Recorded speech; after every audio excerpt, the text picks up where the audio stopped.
Welcome to this Word of Hope on this Friday, March 10th, 2023, Friday of the second week of Lent. I'm Father Luke at St. Dominic Parish in Denver, and welcome to our new and improved St. Jude Chapel, a place that we are preparing that anybody, whenever they need to have access to it, can come and find a bit of peace and quiet and to be able just to be themselves with God in the tabernacle. Our parable today that Jesus gives us, where God has established a vineyard, a place for life, and yet there are those forces that seek to sap its ability to produce well, seeks to sap the life out of it.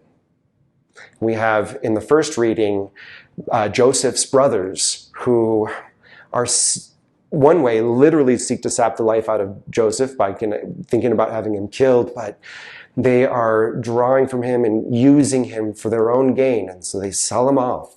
They don't want him around. That brings to question what or who right now is sapping our faith? What makes it difficult to continue to have a fervor or to have a great energy about our faith life? Part of the Lenten practice that we do, particularly around prayer, is that we take stock of where we're at.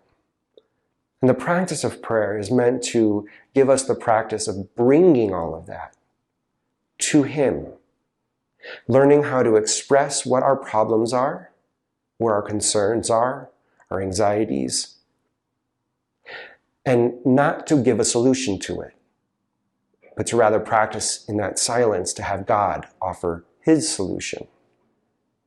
Sometimes we don't feel like we're allowed to be angry with God or question the church, but yet oftentimes the church can be a source where our faith is sapped.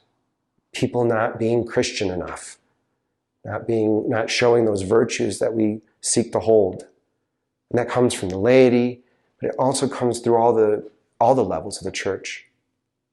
Maybe the sapping of our faith is from people outside the church, a bombardment that continues to put us down because we're Christian, because we're Catholic.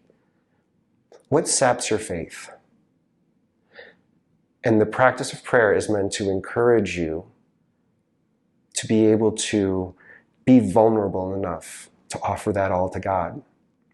So I invite you to come to a chapel like this, to practice that prayer that we do during Lent, to be able to speak your mind, be you, and let God minister to you in His silence. I hope you find comfort there.